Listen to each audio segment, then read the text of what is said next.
Y comenzamos este segmento de síntesis llamado Síntesis Educación, dándole la bienvenida a nuestra amiga Nina Rodríguez, que está aquí con nosotros. Un placer tenerte, Nina, otra vez. ¿Cómo estás? Gracias, muy bien. Buenos días, Marcela. Bien, aquí en este miércoles, ombligo de la semana, que todos los miércoles tenemos este segmento que en lo particular tú sabes que es mi preferido. No se lo digamos a Michelle. Ni al doctor Pichardo. Tampoco. Y según las encuestas nuestras, tú sabes que son... Claro. Sí, lo dejamos ahí. Pero hoy tenemos un tema interesantísimo, como todos los temas que nos trae Nina Rodríguez aquí al programa. Y permítanme presentarles a las representantes del Círculo de Mujeres con Discapacidad, CIMUDIS. Ellas son Cristina Francisco, es la primera vicepresidenta primera presidenta del CIMUDIS. Luego está Lucía García, socia activa del CIMUDIS, y Tayiri Acosta, administradora general del CIMUDIS. Un tema difícil porque, como ustedes se habrán dado cuenta, el CIMUDIS, les repito, es el Círculo de Mujeres con Discapacidad. Y se habla de una relación estrecha o directa entre la violencia familiar o de pareja con las personas, con las mujeres con discapacidad, que aumenta un porcentaje importante. Pero ese es el tema de hoy. Vamos a empezar, Nina, con tus preguntas. Muchas gracias. Gracias por estar aquí. Hace unos días estuvimos en conversación cuando pues me hacían saber que habían realizado un estudio sobre la violencia que sufre la mujer con discapacidad. En general, sabemos que estamos viviendo un tiempo donde la violencia se hace presente, pero que cada vez pues las personas están más conscientes de sus derechos y que pues pueden tener una voz. Entonces, cuando pues conversamos sobre este estudio que han realizado, pues nos pareció interesante traerlo y dar a conocer y ser portavoces de esta causa tan noble. Pero quisiéramos comenzar para que ustedes nos digan, o sea, a qué se dedica el círculo, cómo se creó el Círculo de Mujeres con Discapacidad, esa iniciativa tan importante, cómo han agrupado pues todas estas personas a favor de una causa. Bien, buenos días y gracias también a ustedes por permitirnos este espacio y poder socializar y difundir lo que es tanto como lo que es el CIMUDIS como lo que actualmente hemos hecho tan interesante como bien dices, que es ese estudio que vincula a la mujer con discapacidad y violencia. Pues el Círculo de Mujeres con Discapacidad surge ya en el 1998 a raíz del Beijing Plus, que se hizo aquel congreso grandísimo de mujeres. Realmente en ese espacio no fue integrada la mujer con discapacidad y hubo como un gran revuelo y hubo una demanda de las mujeres con discapacidad a nivel mundial de que se hace un evento para conocer la problemática de la mujer y la mujer con discapacidad queda excluida. Entonces, de alguna manera u otra, sí llegó a ellos, a los que hicieron el evento, esta queja, y al año siguiente se hizo en Washington, en Maryland, un evento que se llamó Primer Encuentro de Mujeres con Discapacidad, Beijing Más Plus. Es decir, se trataron los mismos temas, pero abordando en esta ocasión las mismas problemáticas, pero desde la perspectiva de la mujer con discapacidad. O sea, lograron la inclusión. Exactamente. Entonces ya ahí, pues, a nivel mundial tuvimos un evento maravilloso y desde las regiones también tuvimos encuentros porque habían condiciones comunes en la región de pobreza, de marginalidad, de exclusión. Y cuando hicimos esos encuentros, esos foros dentro del mismo Congreso, bueno, una de las resoluciones y una de las recomendaciones que realmente coincidimos todas es que como mujeres con discapacidad teníamos que agruparnos, porque se daba esa misma condición en cada uno de esos países. acá en República Dominicana, por ejemplo, teníamos agrupaciones de personas con discapacidad. Yo formaba parte del Club Deportivo sobre silla de ruedas, hacía deporte y hacíamos de todo. Pero cuando ibas a lo que era la formación de los equipos, de los grupos, quienes tomaban las decisiones, veíamos que había 9 hombres y una mujer, porque realmente teníamos que la había. Sí, y en la mayoría de las veces quedaba excluida. Y eso lo repetimos allá y dijimos, oye, es que no tenemos esa participación. Y aquí en República Dominicana nos damos cuenta todavía hoy que siempre hay más mujeres que hombres. Y la discapacidad no discrimina sexo. No discrimina sexo. Y también hay más mujeres con discapacidad que hombres. El último censo, por ejemplo, de la ONE, de la Oficina Nacional de Estadística, que establece un 12.3% de personas con discapacidad, dice que un 56% es mujer. Ajá. Sí, es decir, que sigue prevaleciendo. Y nos dimos cuenta ya, y desde que llegamos al país en esa ocasión, empezamos de manera individual a hacer llamado a las mujeres, tenemos que agruparnos, tenemos que organizarnos, tenemos que comenzar a trabajar el tema de que tenemos que integrarnos. Y ahí estamos batallando desde esa ocasión, hemos crecido suficientemente y fuimos la primera organización que agrupa mujeres con diversas discapacidades aquí en el país, es decir, discapacidad física, visual, auditiva, y actualmente tenemos 2 núcleos regionales, agrupamos más de 900 mujeres con diversas discapacidades, y de hecho se ha convertido en un referente aquí en el país como organización de mujeres con discapacidad. De manera que, pero no solamente aquí en el país, tiene que ser para América Latina. Ese es un paso que tenemos que dar. Y realmente sí tenemos un muy buen vínculo a nivel de la región y trabajamos de manera conjunta, formamos parte de 2 organismos regionales representando justamente a las mujeres con discapacidad, que es al RIADIS y también a la Red Iberoamericana. Este círculo de mujeres con discapacidad, ¿dónde tiene presencia? ¿Solamente en Santo Domingo? O como había comentado que pues ya tiene un número importante de personas que pertenecen al círculo, decía 900 socias. 900 socias. ¿Dónde tienen presencia? ¿Solamente en Santo Domingo o en algún otro sitio del país? Actualmente tenemos presencia en San Pedro de Macorís, tenemos un núcleo en Azua y tenemos comités gestores en otras provincias, como es La Romana, en el sur en también el sur, tenemos en varias regiones del sur, sí, pero funcionan como comité gestor. Por falta de recursos realmente no podemos tener esa estructura, pero tenemos grupos que representan a la entidad. Que antes en esos sitios tenían los núcleos formales con sede, pero por no tener presupuesto tuvimos que cerrarlo. Y actualmente nada más tenemos esos 2 núcleos.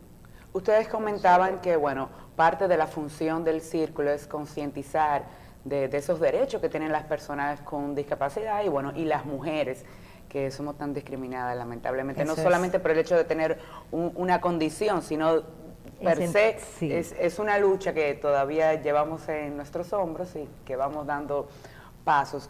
Pero ¿ustedes tienen alguna otra función que tenga el círculo en relación a las personas con discapacidad? ¿Hacen algún tipo de capacitación laboral?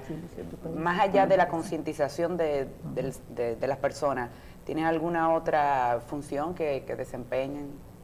Claro que sí, el círculo pues se mantiene en la medida de lo posible capacitando a sus mujeres en diversas áreas, en cursos, por ejemplo, de manualidades, en cursos de formación de líderes y en diferentes áreas del saber.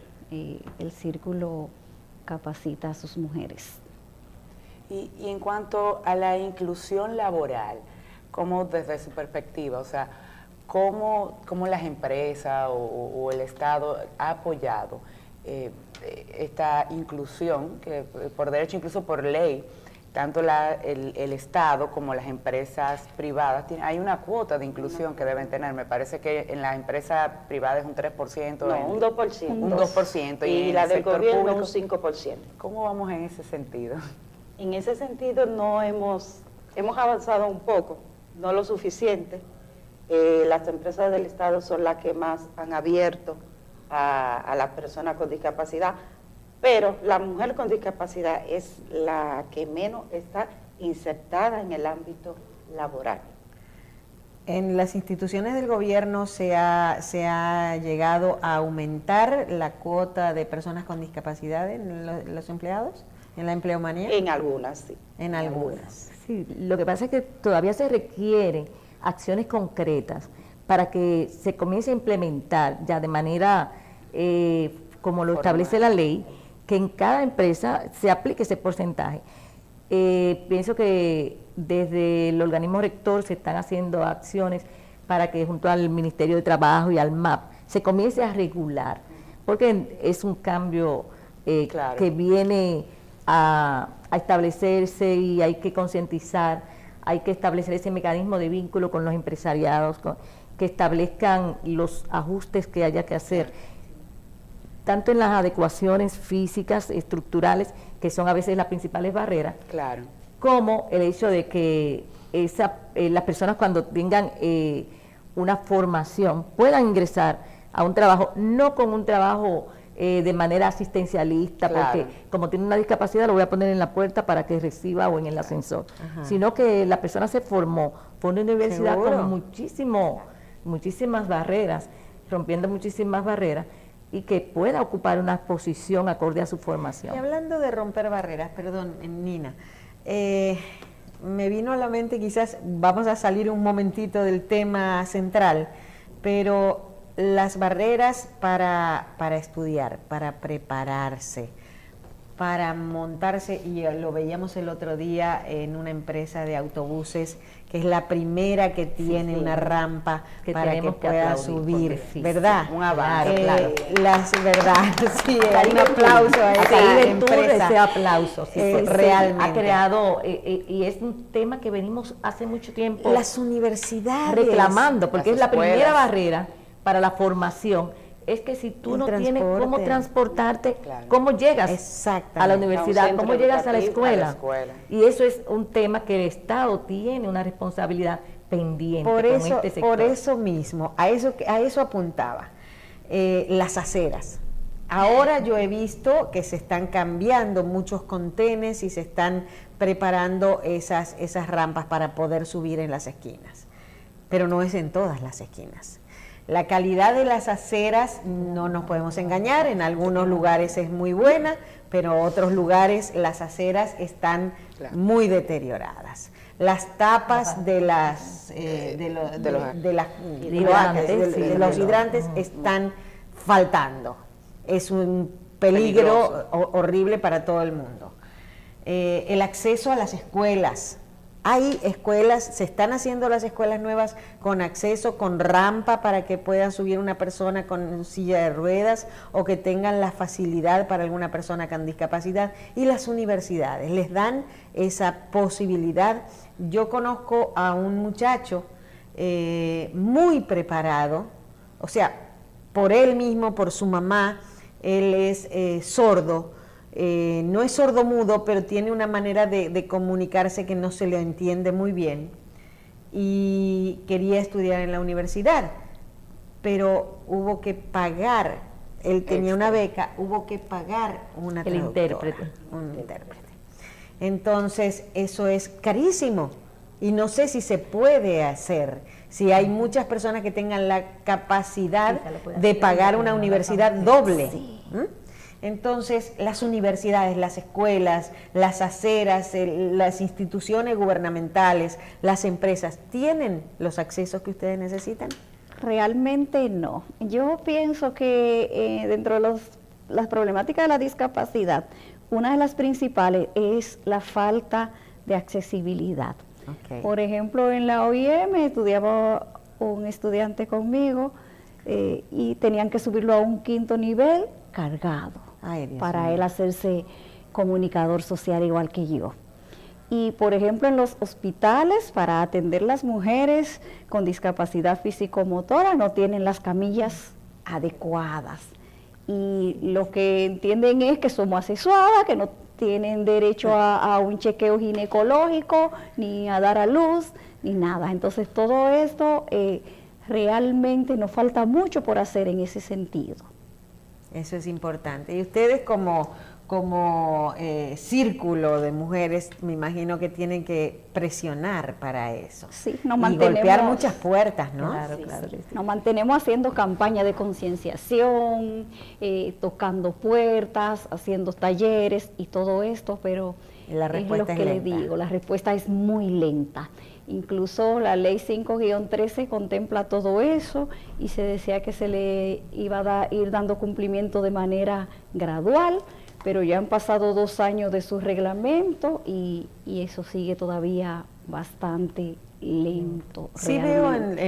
en las empresas, en los centros comerciales, sí veo en todos baños para discapacitados. sí. Eso sí es correcto. Se ha venido ya instaurando, ya hay cambios, y poco a poco las mismas empresas, la mayoría que vienen desde el extranjero y que ya tienen Esas regulaciones ya por internalizadas. suerte, la traen acá también. ¿Qué es lo que hay que lograr? ¿No? Claro, Que todo eso claro. se internalice, no solamente que sea una ley, una obligación, sino que sea un respeto y que Claro, esté internalizado en la conducta y en la gente que hace los edificios y todo eso, Claro, ¿verdad? porque es que en la misma medida en que haya esa accesibilidad en los espacios, en las escuelas, en los hospitales, en esa misma medida, la inclusión se hace efectiva. Claro. No, sí, Y y ser hay guardianes. y hay más apertura, porque por ejemplo la Universidad de Caribe tiene becas 100% para Sí, las hay personas con algunas, discapacidad. Yo estudié en Unicaribe y cuando yo empecé no tenía la beca.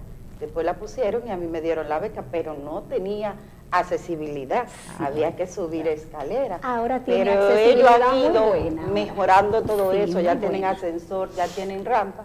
Yo tuve que me tuvieron que subir a una cuarta para poder hacer el monográfico. Pero también en esto influye la actitud de la Claro, persona. claro que sí. Las personas siempre estuvieron dispuestas a ayudarme. Y ellos mismos ¿Dónde se tú han dado necesitas cuenta que subir? tenían que Sí, hacer ha habido un una cambio. apertura Si el muy Si el grande. profesor estaba en una cuarta, la clase la bajaba. También es la actitud. Y eso Seguro. hace que se Y haya eso más también, integración. ¿hay una actitud positiva hacia ustedes, hacia las personas que tienen algún tipo de discapacidad?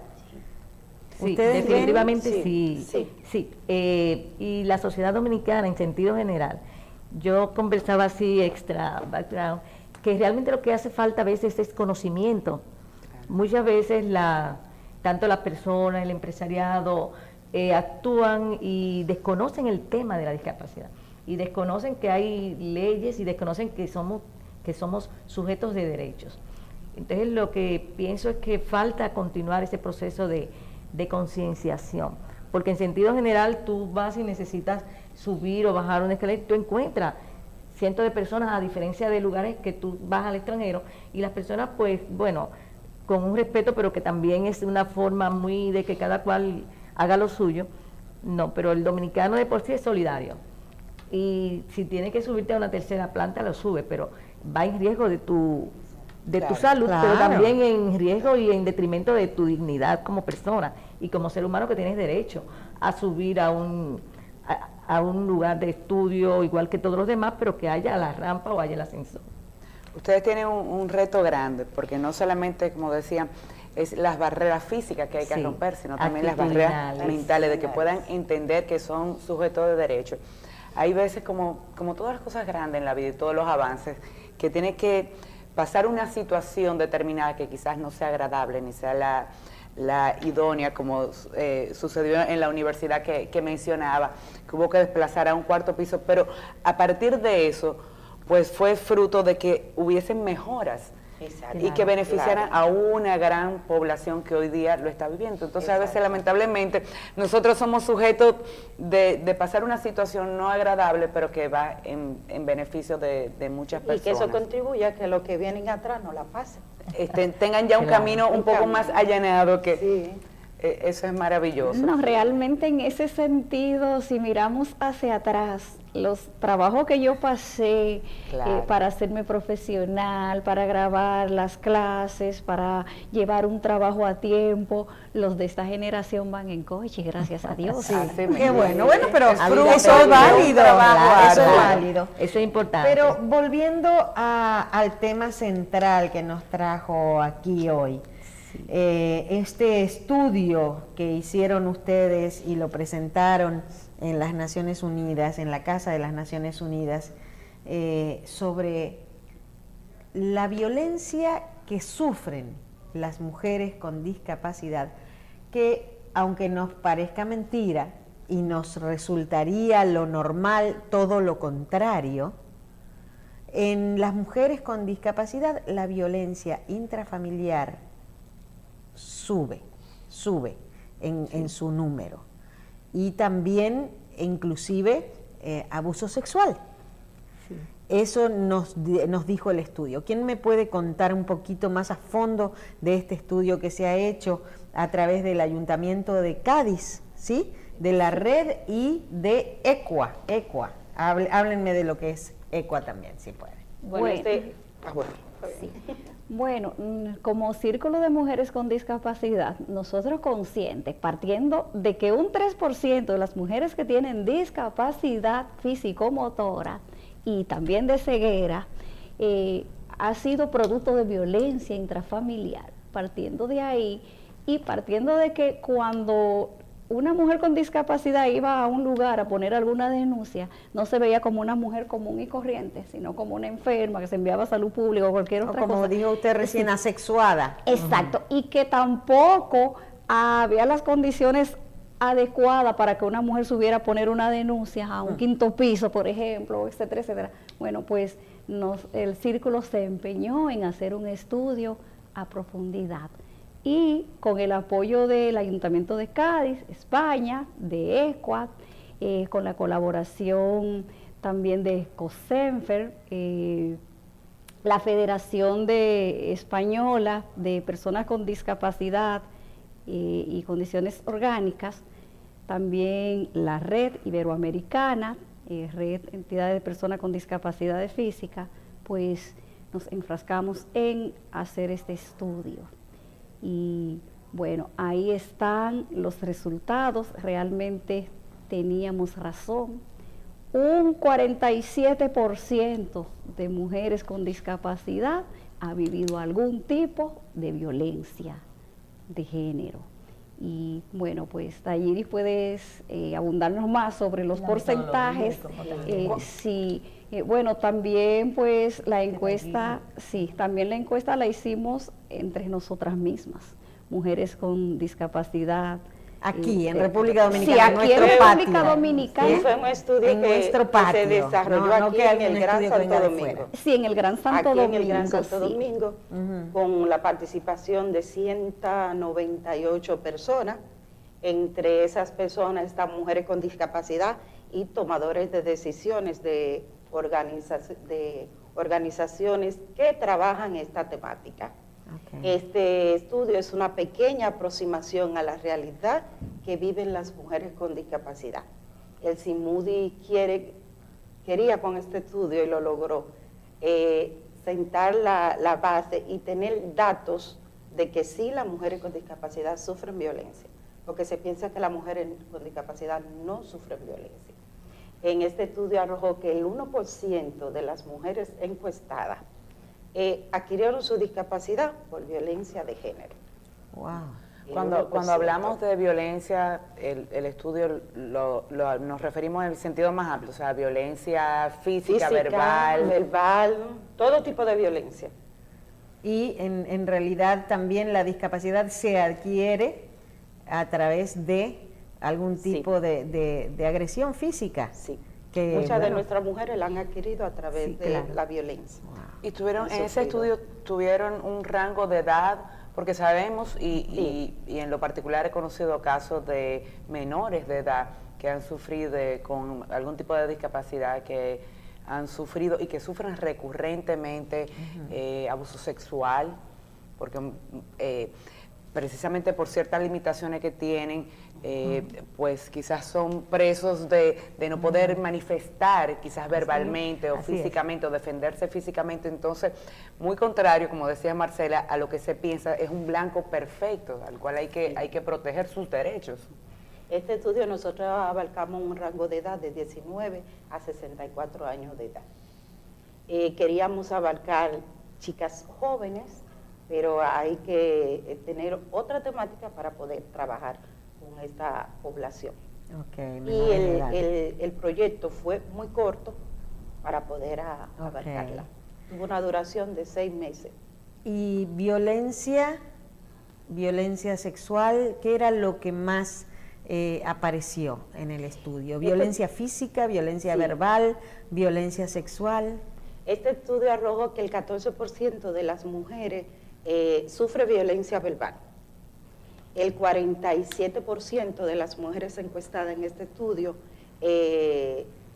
nos dijo que tuvo que dejar a alguna de su pareja alguna vez por el comportamiento de su pareja. Y este comportamiento le causaba miedo y temor. Y por eso tuvo que dejar la relación. Y algo sumamente importante es que un porcentaje sumamente elevado, como el 74%, no hizo la denuncia. No hizo la denuncia. No hizo la denuncia, justamente por temor, porque muchas veces... Por sentirse inferior, por sentirse culpable inclusive. Sí, no, y que quien genera la violencia es o su cuidador o la persona de quien esa persona depende. Ese es un problema. Y si yo lo denuncio, ¿quién me cuida? Claro. Si yo lo denuncio, esa ¿Quién persona me ayuda? no es la que va a subir a la tercera planta a poner una denuncia porque yo no puedo. Claro. O es la persona que, como yo no hablo porque tengo un lenguaje de señas, va a decir, no lo va a hacer.